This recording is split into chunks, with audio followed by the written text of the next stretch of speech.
అయితే టిఫిన్ తీసుకురాపో సరే తీసుకొస్తా గ్యాస్ అయిపోయి పాడైంది ఏం చేయాలి టిఫిన్ తీసుకపోకపోతే నన్ను తిట్టని తిట్లు పెడుతుంది రా నాయన మస్తు ఎండ కొడుతుంది ఎండ కారు పెడితే మస్తు అయితే దోశలు ఏమిటండి మీరు మాట్లాడేది నేను చెప్తాను అక్క దోశలు కొత్తాను రా మా తమ్మ దోశలు వేయమని అప్పటికి గ్యాస్ అయిపోయింది ఎండ బాగా కొడుతుందని బయట కొట్టాను బట్టేసి ఇట్లా బట్ట పోతే కాలుతాయి అక్క అసలు కాలే రెండు బాగానే కొట్టబట్టే ఎండ మీద కలుగుతాయి కింద కలుగుతా కాలేజీ గచ్చు ఇప్పుడు ఎంత కాలుతానో గచ్చు వెయ్యి తాగు సరిపోయారు ఇద్దరు ఒకసారి పోసి వెళ్తున్నా ఇది మా అత్తమ్మకి అత్తమ్మకా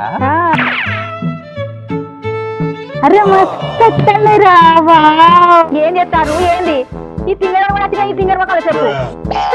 వచ్చిన అత్తమ్మ ఇక నేను కొంచెం దోశలు వస్తాను ఇద్దరు మంచిగా వస్తాయి